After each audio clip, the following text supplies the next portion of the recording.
أعوذ بالله من الشيطان الرجيم. بسم الله الرحمن الرحيم. السلام عليكم ورحمة الله وبركاته.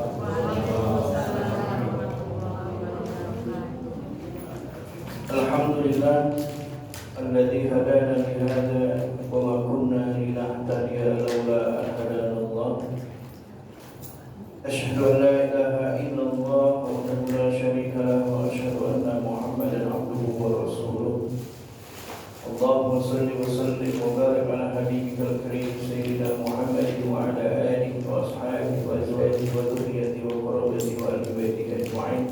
أما بعد، قال الله تعالى: بسم الله الرحمن الرحيم. إن الذين آمنوا وهاجروا وجاهدوا في سبيل الله أولئك يرجون رحمة الله والله غفور رحيم. صدق الله العظيم وصدق رسوله الكريم ونحن على ذلك من الشاكرين بقلب سليم.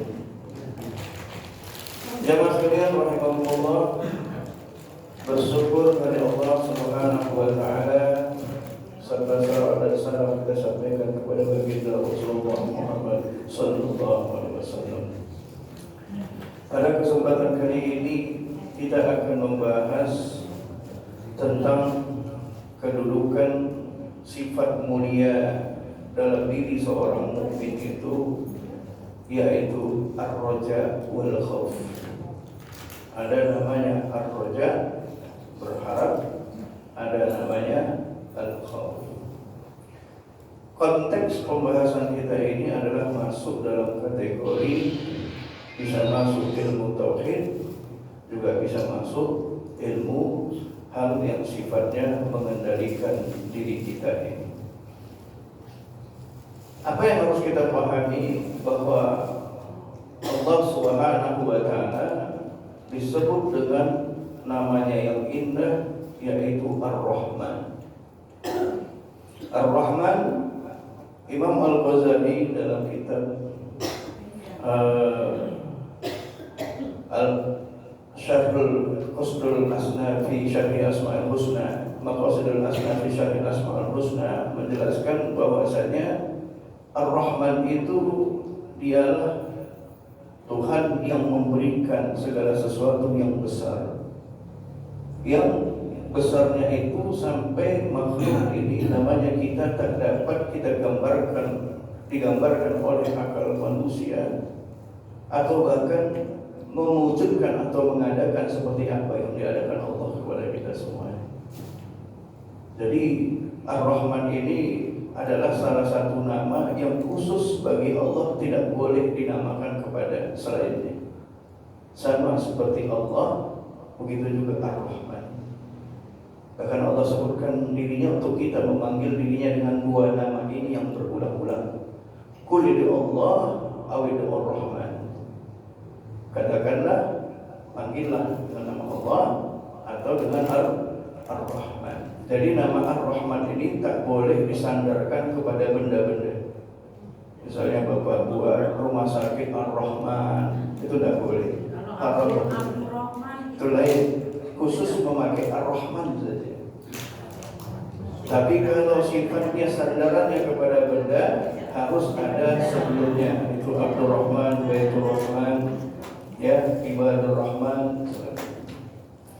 Ini khusus Ar-Rahman. Artinya Allah memberikan sesuatu kepada makhluk apa saja, itulah yang disebut dengan rahmatnya. Rahmat itu terbagi dua. Ada rahmat yang bersifat umum, ada rahmat yang bersifat khusus. Rahmat yang bersifat umum, yang sifatnya besar, gak bisa dibuat oleh manusia, itu yang pertama disebut dengan roh. Roh, siapa yang bisa menciptakan roh? Orang kalau menciptakan kulit sekarang bisa membentuk fisik tubuh manusia, itu bisa saja, tapi langsung dalam keadaan yang begitu besar dalam wujud fisik kasarnya. Begitu juga akal, sampai bisa menciptakan akal yang didudukkan dalam diri. Tapi kalau sekarang robot dimasukkan fa'al di dalam, tapi itu bukan sebuah ciptaan yang berdiri sendiri. karena mereka menggunakan juga bagian daripada ciptaan Allah Subhanahu wa ta'ala, bukan untuk mereka sendiri. Rahmat umum, begitu juga yang namanya rezeki. Mau rezeki orang kafir, rezeki orang beriman, semua dapat. Bahkan binatang juga dapat. Jadi jangan ukur kedekatan seorang hamba itu dari sisi rezeki atau perhatian kasih sayang Allah kepada hamba itu dari sisi rezekinya yang secara umum. Karena rezeki orang bermaksiat juga bisa rezeki, korupsi itu kan dapatnya duit, rezeki lah itu. Jadi ada rezeki yang halal, ada rezeki yang haram. Apalagi yang bersifat umum, yaitu jodoh. Setiap orang dikasih Allah jodoh. Anak, jabatan, mau kafir, mau muslim, itu sifatnya rezeki yang diberikan secara umum kepada siapa saja. Namun ada rezeki yang diberikan secara khusus. Apa itu? Iman. Itu khusus, bukan umum. Karena gak semua orang memiliki iman. Gak semua Allah ciptakan makhluknya menjadi orang beriman. Maka pilihan khusus ini adalah pilihan yang Allah jadikan sebagai simpel rahmatnya dia,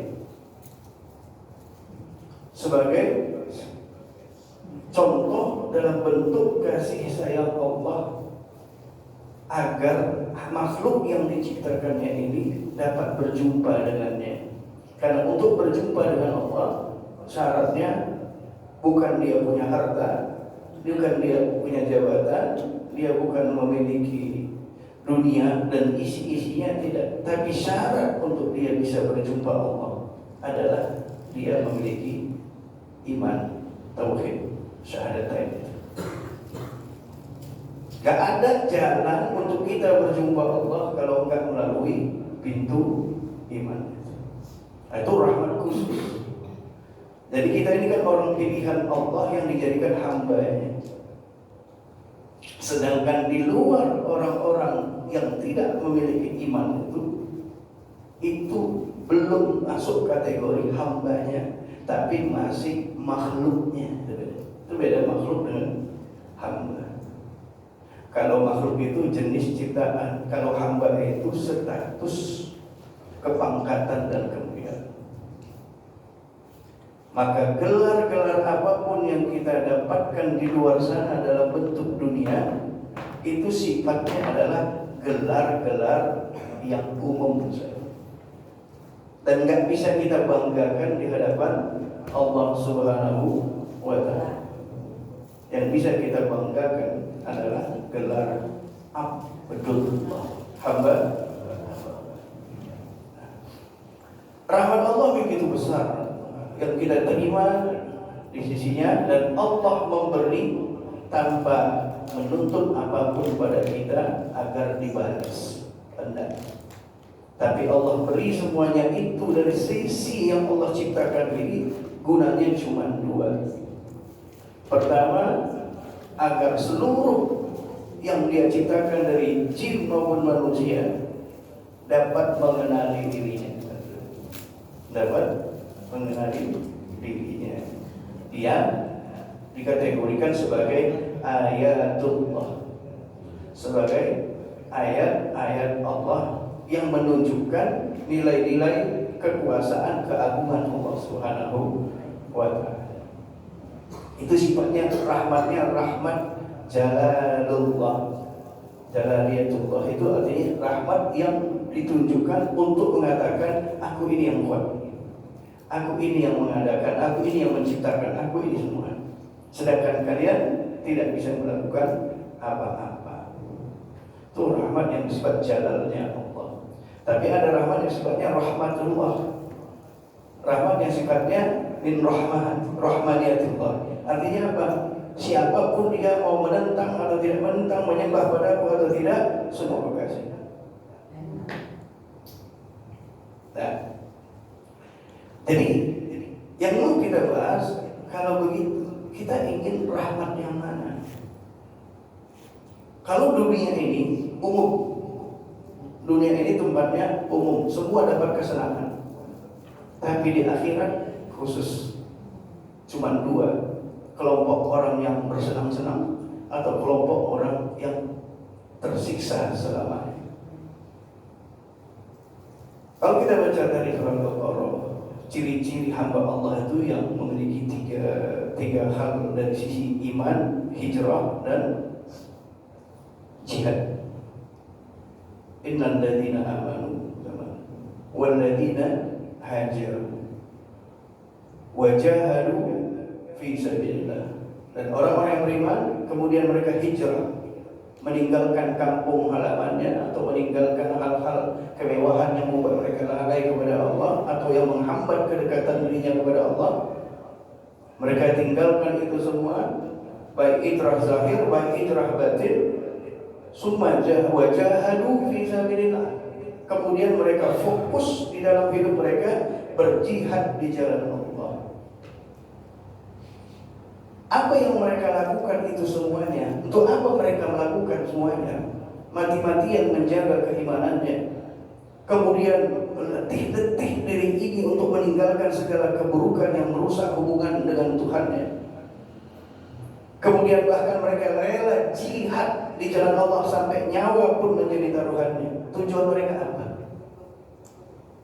Ulaika, kata Allah, mereka lah yang dalam kehidupan mereka, apapun yang mereka lakukan, yarjuna rahmatullah.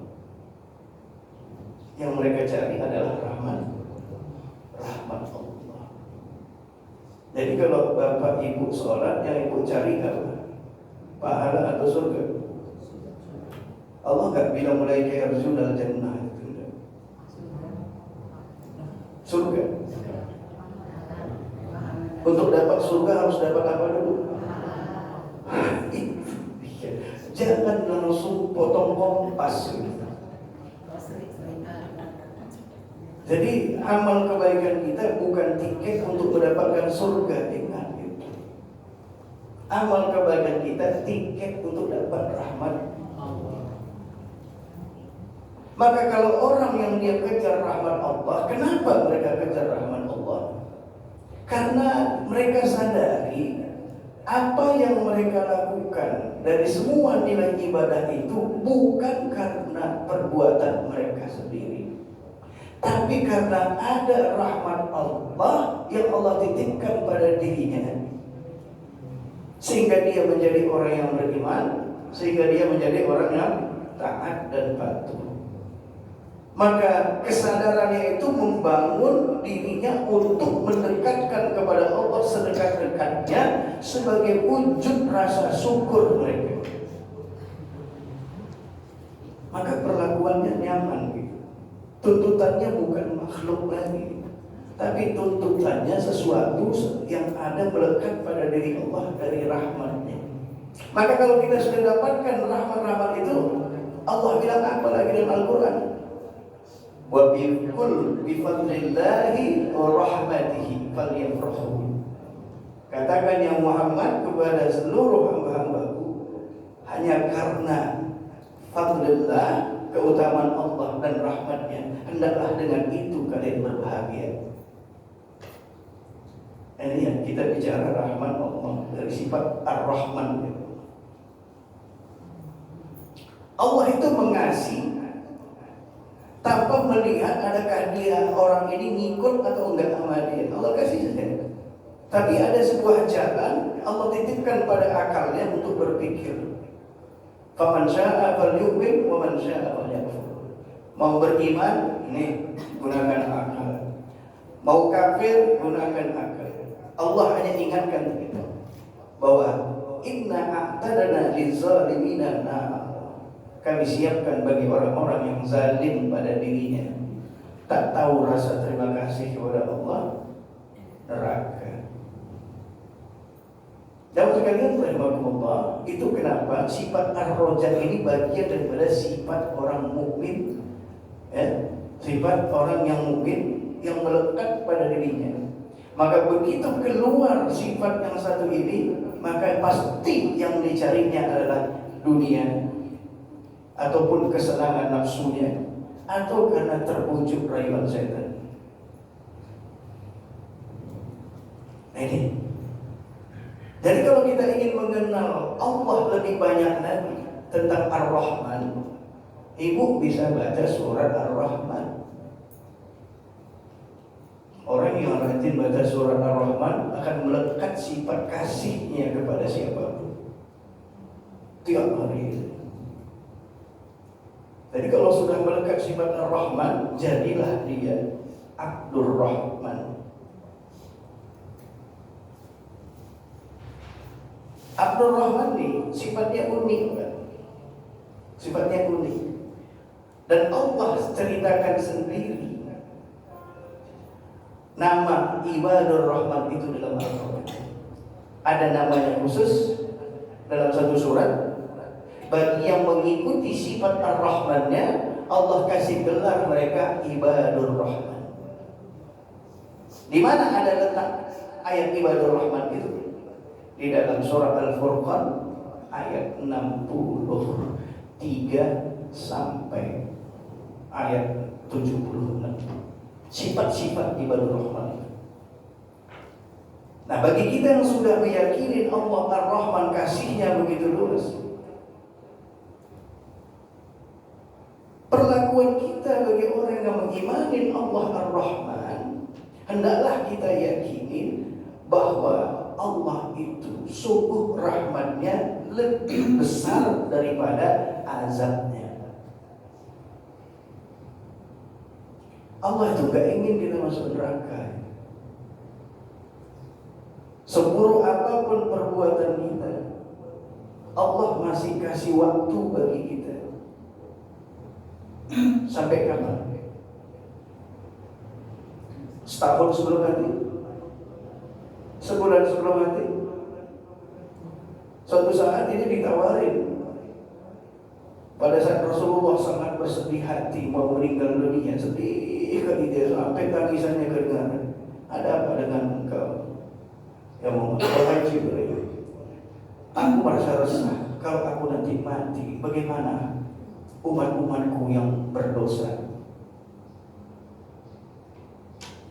Kalau begitu, tolong tanya sama Allah, kira-kira apa? Kira-kira ada nggak penyejuk biar aku ini nyaman, tenang, rela meninggalkan itu? Apa yang dijanjikan Allah bagi umatku?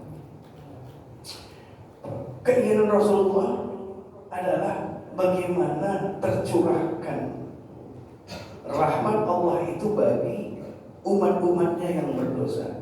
Bahkan syafaat Rasulullah itu untuk siapa? Syafaat Rasulullah yang tertinggi itu bukan buat orang-orang yang soleh. Syafaati likabairi min ummati. Syafaatku itu khusus yang terbanyak aku berikan bagi umatku yang banyak melakukan dosa-dosa besar.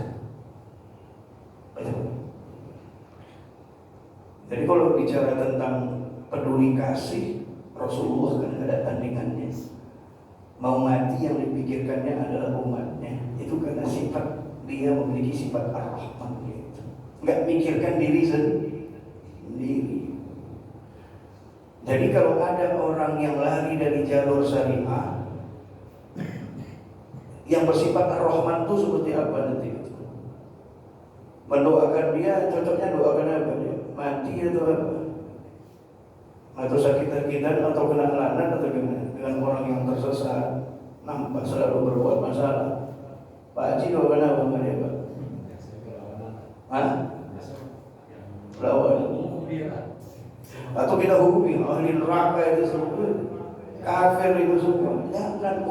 Nabi Muhammad SAW nggak pernah mendoakan umatnya seburuk apapun.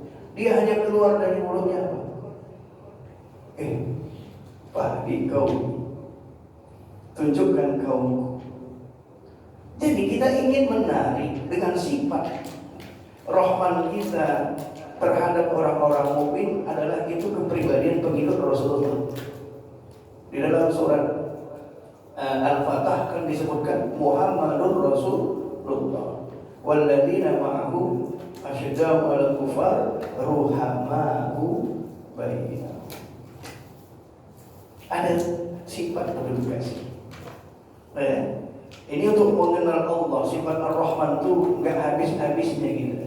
Maka mengkaji Asmaul Husna yang paling panjang itu adalah Ar-Rahman. Karena nama Allah Ar-Rahman ini adalah nama khusus bagi dirinya, sama dengan nama Allah yang berulang-ulang disebutkan. Begitu juga kalimat Rahman ini juga berulang-ulang disebutkan. Bahkan di awal surat Allah dan Ar-Rahman itu menyatu. Bismillahirrahmanirrahim. Dan sekalian rahimakumullah, oleh karena itu bagi kita orang-orang mukmin ini, roja ini menjadi bagian kekuatan sehingga dia tidak terlalu sombong dengan amal ibadahnya. Kalau kita sudah beramal bagus, harapan kita apa? Pertama kita minta, kalau kita sudah rajin sholat, rajin baca Al-Quran, rajin yang kita harapkan sama Allah apa? Pertama yang kita harapkan agar dengan amal itu Allah mencintai kita, itu harapan. Ibu pengen dicintai Allah. Untuk menunjukkan cinta kita itu kepada Allah kan namanya dipersembahkan yang terbaik, sehingga Allah membalas yang terbaik. Liyajziyahumullah ahsana ma 'amilu, agar Allah membalas kebaikan mereka dengan yang lebih baik. Ini yang kita harapkan satu. Dengan amal kita mudah-mudahan Allah mencintai kita. Kedua yang kita harapkan dari amal kita agar Allah menerima amal itu. Karena enggak semua amal diterima. Waktu ibu sholat, ibu yakin amal diterima atau enggak yakin? Kalau yakin berarti enggak ada mawas diri lagi.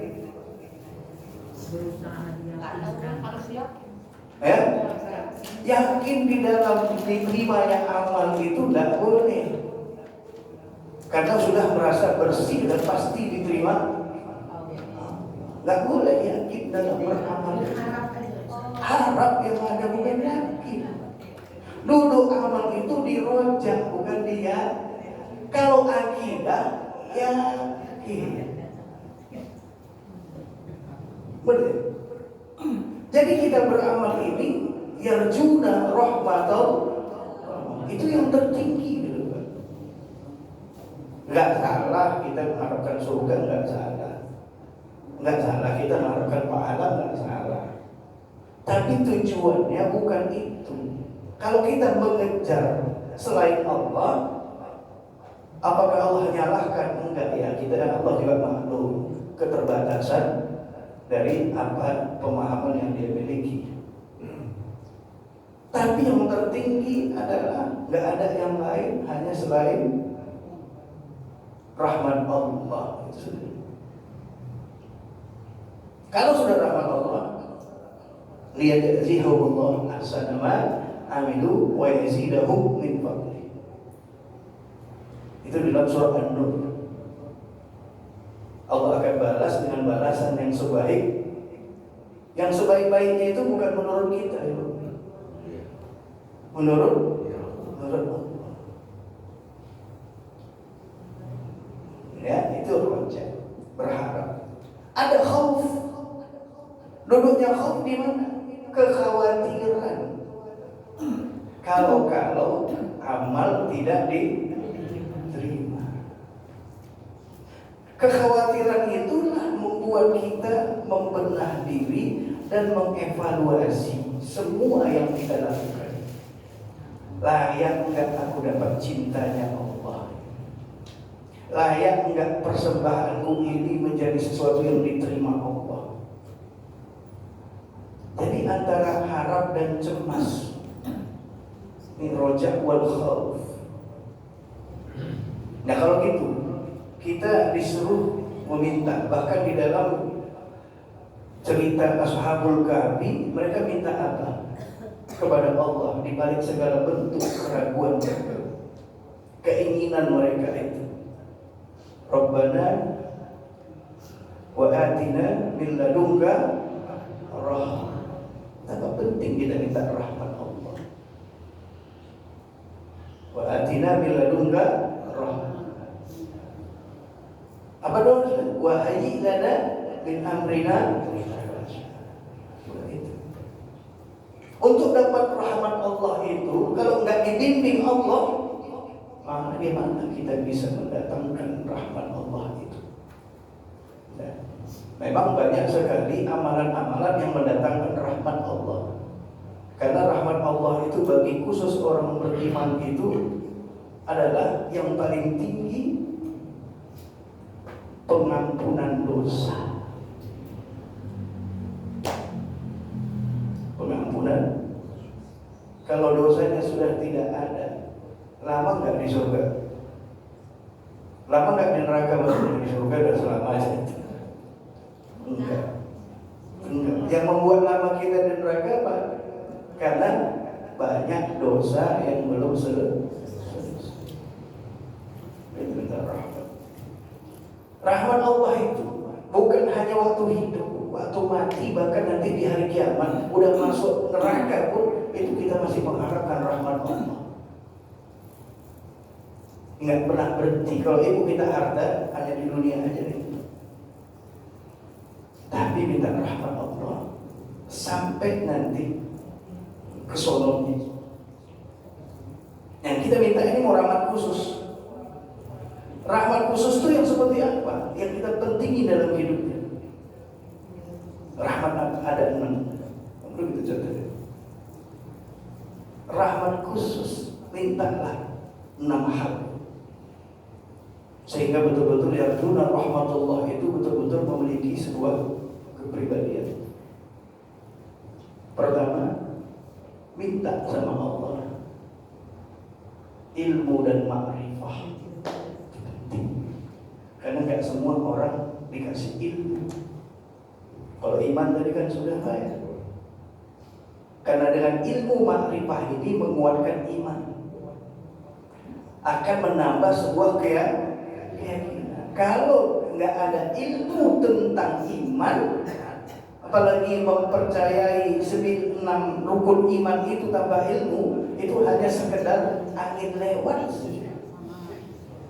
Kapan kita membahas tuntas hadis tentang rukun iman itu? Kapan kita membahas tuntas hadis itu? Ilmu makrifah itu yang penting, ta'aruf kita, mengenal agama secara menyeluruh dalam bentuk istilah-istilah mutlak yang tak boleh kita tidak ketahui dalam rukun fardu ain tadi itu. Kenal diri, kenal Tuhan. Ini ilmu khusus. Enggak semua orang minat ilmu ini yang meletakkan pada diri kita. Padahal ini adalah pondasi pertama, ilmu dan makrifah. Makrifah apa? Makrifatullah, makrifatul Rasul, makrifatul dunia, makrifatul akhirah, makrifatul barzakh. Banyak sekali pengenalan-pengenalan yang hendaknya kita kenal itu dari Allah kasih, Allah antarkan itu sama kita. Ini penting. Maka kenapa ilmu dan makrifah tentang agama ini menjadi satu poin untuk menguatkan iman? Bagaimana orang mau yakin kalau nggak ada ilmu? Kalau hanya diantarkan dengan mendengar, dia itu baik, hanya mendengar, ini masih belum bisa dipertanggungjawabkan. Tapi kalau ilmunya dia lihat dan dia rasakan sendiri, barulah jatuh kepada al-yaqinu kulluh. Karena keyakinan itu isinya membentuk keimanan yang fundamental. Dan itu yakin tidak akan datang kalau tak dipelajari ilmunya. al-imanu billah. Sampai nanti kalau sudah yakin, maka tidak ada sesuatu yang dilakukan kecuali bersandarannya serta Allah semua. Ini kenapa penting minta rahmat Allah dari sifatnya dikuatkan dalam pemahaman agama ini. Pemahaman agama termasuk memahami Tuhan, memahami Rasul, ya, rukun iman tadi itu, memahami semua sisi ibadah itu. Kita diajarkan selalu baca doa, Allahumma faqihni fid din wa alimni ta'wil. Penting. Nabi Yusuf kan dikasih ilmu takwil, merespon, menangkap pesan yang tersurat dan mengetahui yang tersirat. Itu penting. Sehingga dia bisa membaca ayat-ayat Allah. Ini penting. Dia bisa membaca pesan-pesan Allah yang disampaikan kepada hamba-hambanya. Begitu sampai pesan-pesan itu yang muncul apa? Wa idza dzukirallah wajilat qulubuhum. Pesan-pesan Allah itu sampai, keberadaan kebesaran Allah itu sampai, sehingga begitu mendengar namanya saja bergetar, bersenang hati, bergembira, karena nama yang disebut itulah yang dia cari, itulah yang dia harapkan. Yarjunallah. Bahkan disebut nama Allah yang bersandar dengan dia senang. Wa idza tuliyat alaihi ayatuhu, begitu dibacakan bagi mereka ayat-ayatnya, bagaimana bawaan sikap batin mereka? Zadathu imanan, bertambah imannya. Itu buah daripada ilmu dan ma'rifah. Jangan kosong dalam itu ilmu fardu ain itu. Belajar tauhid itu ilmu fardu ain, ilmu yang membuat kita selamat, tidak mati dalam kekafiran. Kalau kita masalah amal paling masih dosa, masih bisa diampuni enggak? Bisa. Tapi kalau mati dalam kekafiran, nggak ada lagi ampunan.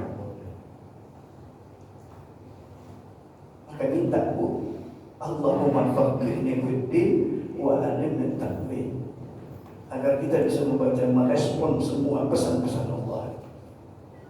Sampai sini jelas belum ya? Kita biasa bicara tentang ar-raja wal rahmat Allah yang pertama itu kita minta ilmu dan ma'rifah. Ada lagi doa diajarkan dengan ilmu, alimni ilman ma yanfa'una fid dunya wal akhirah. Ya Allah, karunikan kepadaku ilmu yang bermanfaat, yang membawa manfaat dunia dan akhirat. Artinya manfaat dunia ditunjuki jalan biar kita tidak tersesat. Manfaat akhirat biar kita tidak celaka dan masuk dalam neraka jahanam yang abadi. Itu rahmat yang pertama. Seberapa penting yang satu ini di lingkungan kita sekarang. Terus pada diri kita, seberapa penting? Bagi ibu penting kan? Mengkaji tentang Tuhan, mengkaji tentang diri, penting kan? Apalagi kita yang sudah ujung-ujung ini kan?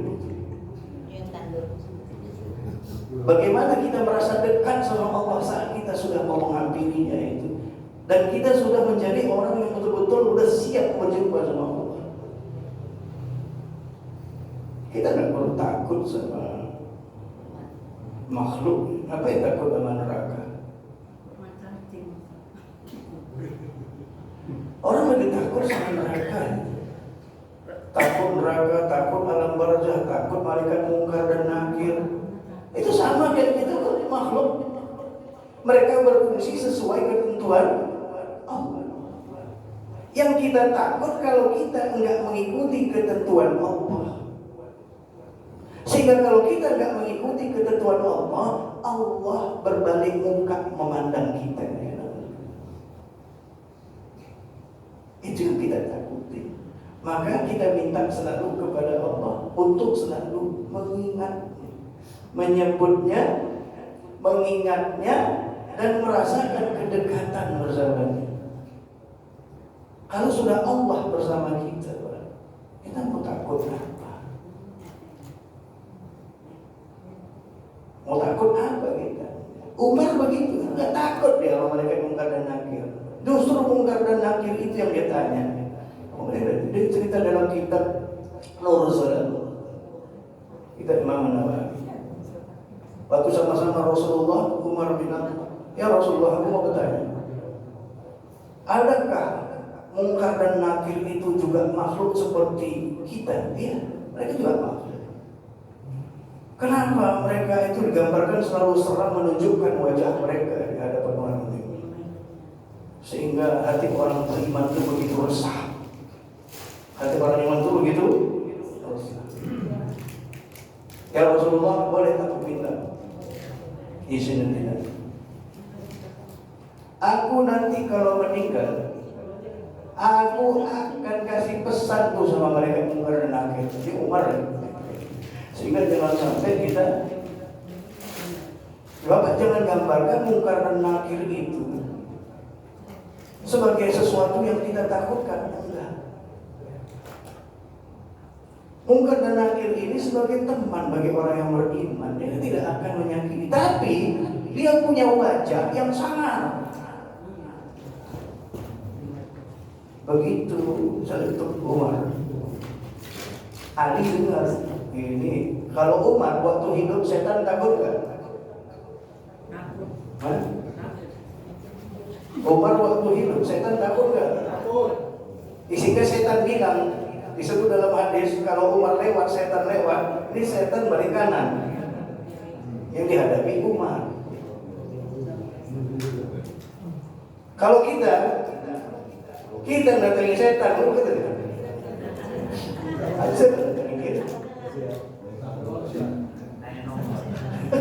Ini tentang ilmu ma'rifah.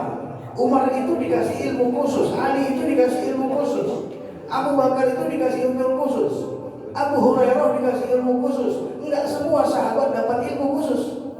Itu dari Allah. Oh iya, itu udah bukan wahyu, maksudnya dari Nabi Muhammad itu kan. Ya ilmunya secara silsilahnya dari Rasulullah.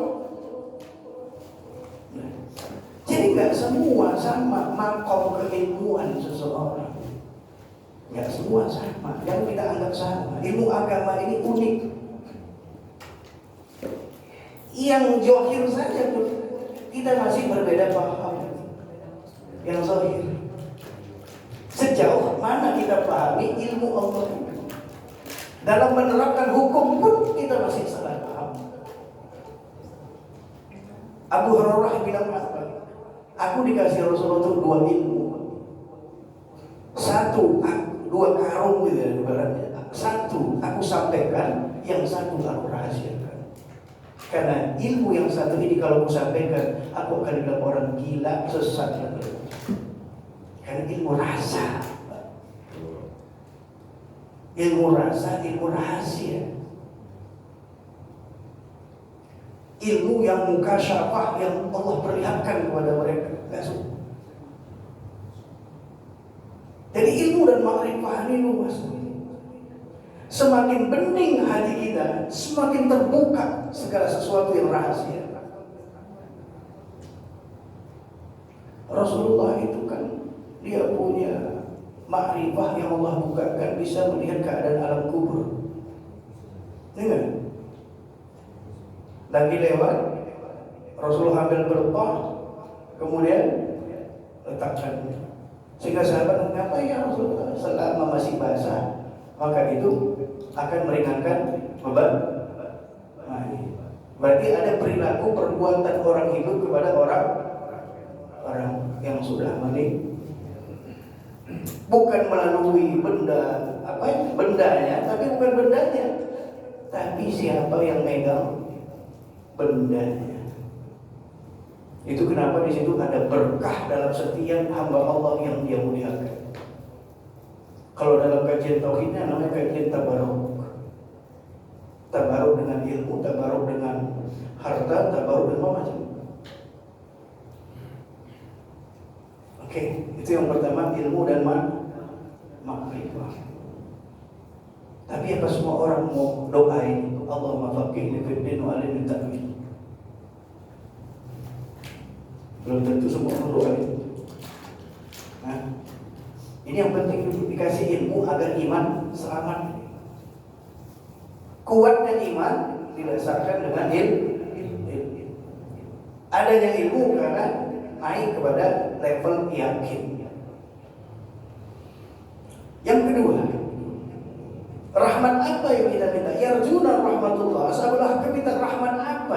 Tunjuk apa? Karena waktu zaman hidup Ashabul kahfi itu kan orang pada menyembah selain Allah. Bahkan rajanya pun zalim yang bahkan mengaku minta dihormati dan disembah.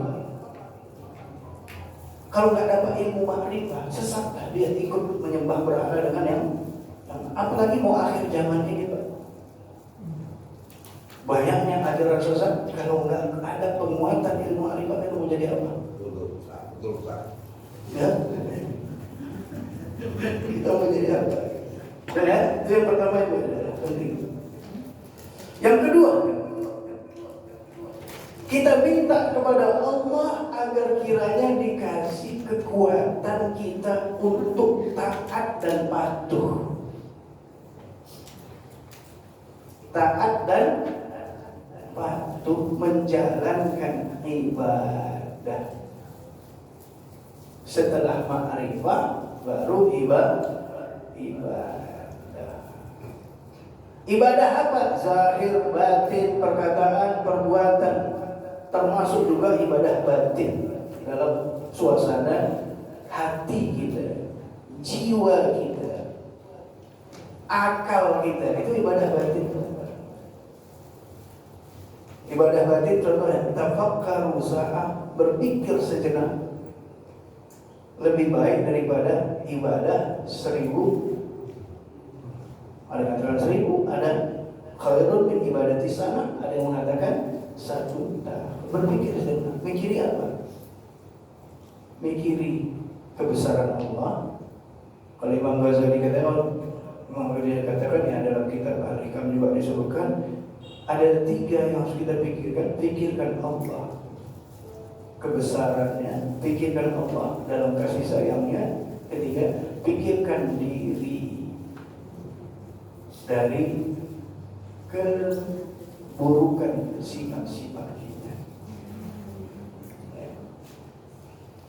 Jadi kuatnya ibadah ini adalah bagian jalan untuk kita berjumpa Allah. Ibadah apa yang paling kuat yang harus kita minta?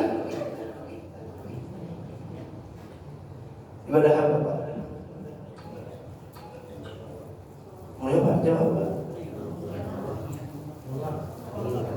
Ibadah sholat.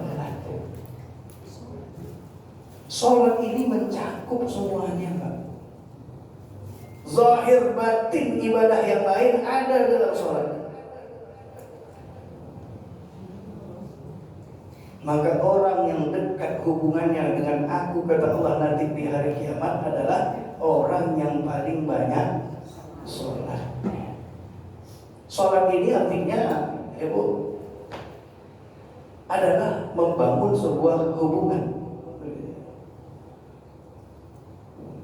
Di dalam sholat ada syahadat nggak? Ada. Di dalam sholat ada puasa nggak? Ada. Apa itu? Di dalam sholat ada puasa. Nggak boleh makan, nggak boleh minum. Di dalam sholat ada zakat nggak? Apa itu zakat? Penyucian.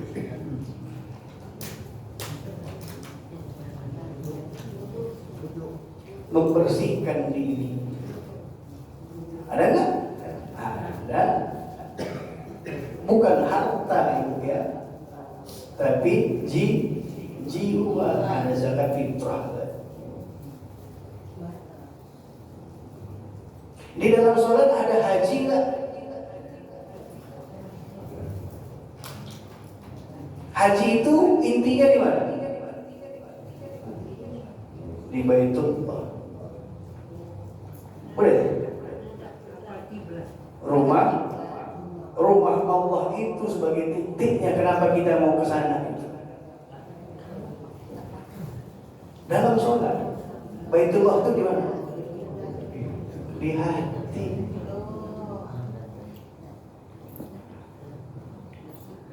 Baitullah itu di hati orang mukmin. Tiap hari kita tahu sholat itu kita mengitari kehidupan kita dengan membangun hubungan sama.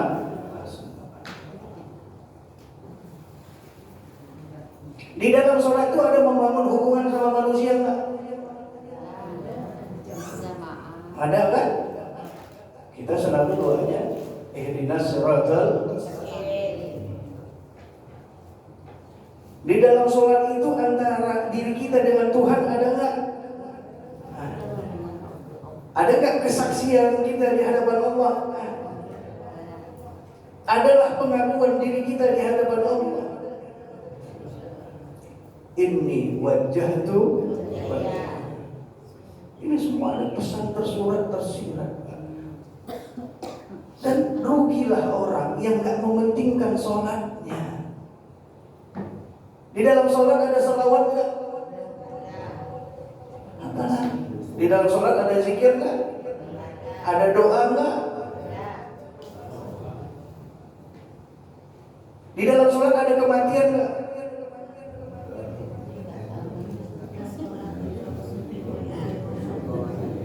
Hah? Dalam sholat itu ibu matikan keakuan ini. Selagi ibu dalam sholat mandang diri ibu belum mati ibu itu.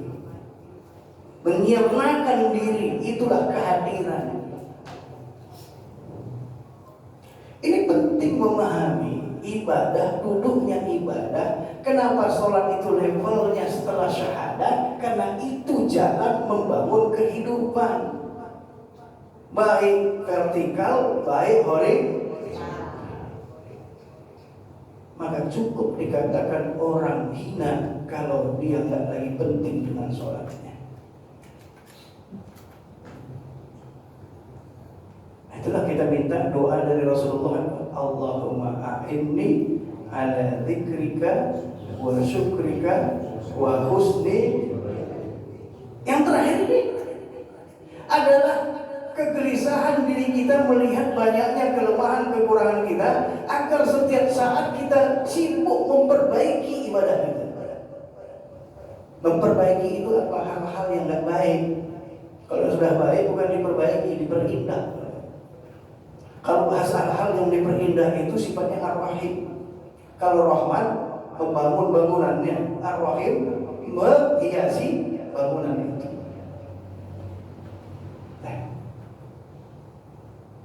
Maka sholat ibadah yang menyelamatkan seseorang dari segala ketertinggalan ibadah itu adalah sholat itu.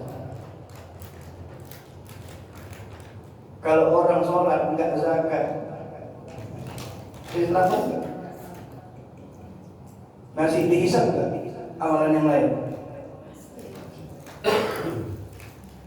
Orang sholat enggak puasa, masih dihisab enggak amalan yang lain?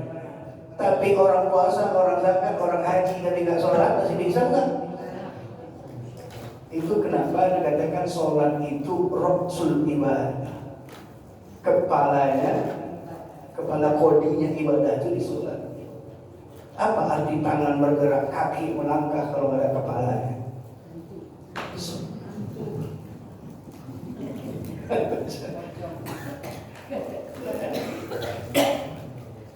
Jadi kalau kita sudah disibukkan Allah dengan beribadah, baik yang zahir, ibadah zahir itu melakukan rukun Islam. Ibadah batin itu di masalah dalam, menghilangkan tabiat buruk. Ibu enggak hasut, itu sudah ibadah. Ibu enggak usah resah kalau enggak banyak ibadah baiknya. Resahlah kalau banyak buruknya. Kenapa para wali-wali Allah itu sibuk memperhatikan keburukan diri mereka, bukan ibadah mereka yang sudah mereka lakukan? Karena ibadah mereka bukan karena mereka, sedangkan keburukannya adalah Rabbana zolamna. Jelas gitu ya. Itu yang kedua. Udah 12. Ada 6 soalnya. 6 ya. Singkat-singkat aja ya.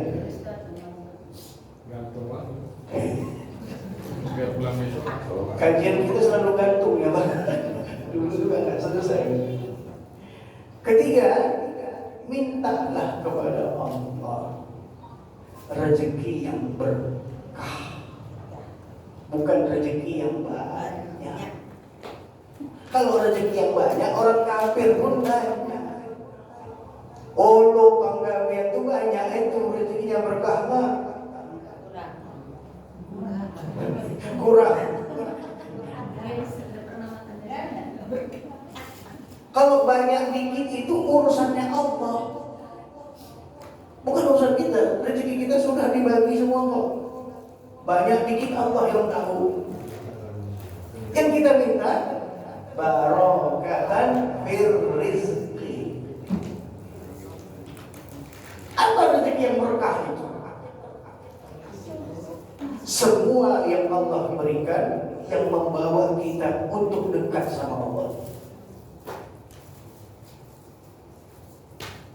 Semua yang diberikan Allah membawa kita untuk dekat sama Allah, membuat kita mencintai Allah, membuat menambah kekuatan ibadah kita semua. Itu berkah. Di dalam bersedekah, memanfaatkan harta benda itu, Allah ceritakan itu di dalam surat Al-Furqan yang disebut dengan Ibadur Rahman tadi. Saya belum habis baca ayatnya ya, tapi dulu bisa buka itu gimana sifatnya. Salah satu sifat Ibadur Rahman adalah walladzina idza anfaqu lam yusrifu wa lam yaqturu wa kana baina dzalika qawama. Adapun orang-orang Ibadur Rahman itu, kalau dia mendermakan sesuatu kepada hal yang baik.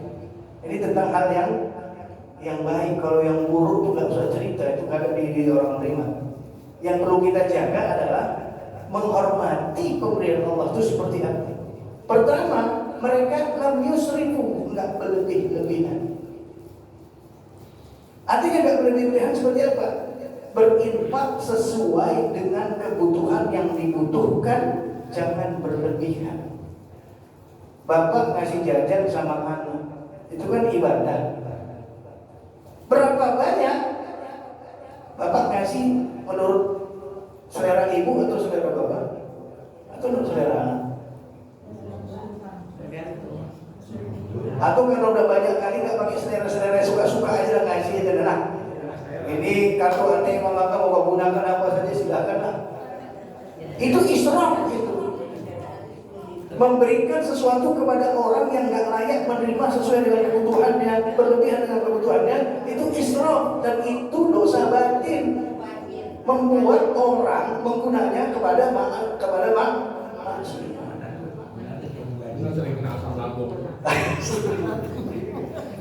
Lam yusrifu, dan tidak berlebih-lebihan.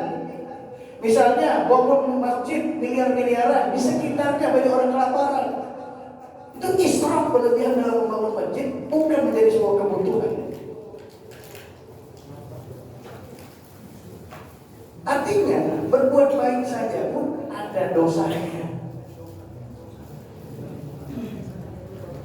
Walau itu juga enggak berkekurangan. Urusan agama ngasih tapi dikit kan. Itu orang yang berkekurangan karena ada sifat bakhil, kikir. Ya. Kalau urusan beli baju untuk istri dan anak jutaan, tapi urusan berkurban ratusan. Itu memang dia ngasih tapi beli kikir dikit kali. Jadi antara israf dengan al-iqtar itu adalah dua hal yang harus kita jauhi saat kita memanfaatkan karunia Allah. Allah bilang apa? Wa kana baina dzalika qawama, di antara tengah-tengah di antara kedua itu. Itulah namanya meletakkan dengan keadilan. Al-adlu itu artinya apa? Meletakkan sesuatu pada tempatnya. Barulah kita katakan adil dalam memanfaatkan karunia Allah. Dari rezeki yang berkah kita minta itu yang bisa menghidupi istri anak kita dan yang bisa menghidupi membahagiakan orang lain di sekitar kita. Kalau uang bapak banyak habis untuk memberi pertolongan sama orang lain, pertama yang harus kita tolong dulu siapa? Keluarga dekat. Zawil kurba. Kalau bahasa Al-Quran adalah infakkanlah pada dirimu kepada lil walidaini. Pertama dulu, kedua orang tua. Senangin hati mereka, bahagiakan hati mereka. Kalau punya berlebih, mau jalan-jalan bawa. Jangan masih awak nebarkan putu, maknya nengok, ada kabar, kau bawa mana? Nah, kau aja ku tengok. Pengen juga lah mama ke sana.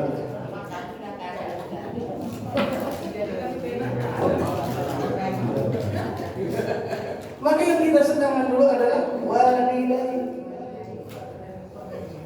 Kedua baru zawil kurba, orang yang terdekat sama kita, babang, kakak, adik, bibi, paman. Senangkan, bahagiakan mereka dengan itu. Tapi jangan israf, jangan berlebih. Juga jangan bikin kalingan. Inilah Pak, sekedar makan. Ya sekedar makan. Ya itu sama dirinya saja pelit. Sama diri pelit. Mau beli Al-Quran mikir-mikir berapa? Ya mahal banyak. Tapi beli jamnya kalau juta-jutaan, HP-nya juta-jutaan, enggak pernah mikir. Israf dan iqtar. Setelah jawil kurba baru jaril junub. Jawil junub artinya orang-orang yang punya hubungan jarak jauh, yang sudah menjauh lah, bukan darah daging lagi, ya, kawan, kerabat, ya, ayah awak kan cuma ceramah aja, banyak. Nah itu yang ketiga ya, minta rahmat Allah seperti ini. Gak usah pikirin banyaknya itu, nanti nafsunya jalan, keinginannya banyak kali, caranya pun dilewatinya semua. Yang keempat adalah minta sama Allah agar matinya husnul khotimah. Apa mau kita cari lagi? Sudah di akhir-akhir ini mau mati bagus apa enggak? Kalau mau mati bagus, husnul khotimah, biasakan yang bagus dari sekarang. Tinggalkanlah yang buruk-buruk tuh. Jangan suka lagi ke kafe, jangan suka lagi ke mana-mana. Nanti matinya lagi di kafe.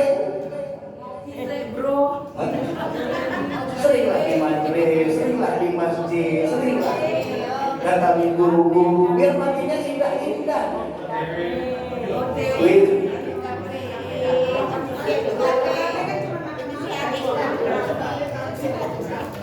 Itu udah lama kita buat itu, ini kita sudah dekat. Ya? Ya pokoknya kalau makan nggak dilarang. Tapi bagaimana lebih banyak kesibukan kita urusan. Jadi kalau bicara urusan ada 3 nih yang harus kita jauhi. Pertama urusan yang haram. Jangan lagi dekat-dekat, putus hubungan tuh. Kedua urusan yang syubhat.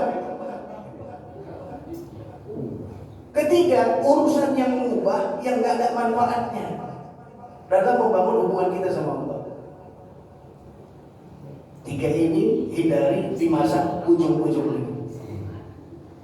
Kalau ditanya mana bapak lagi ngaji, mana bapak lagi di masjid, mana bapak lagi baca Al-Quran, kan enak dengarnya. Mana bapak lagi nongkrong di sana, apa dibahasnya itu?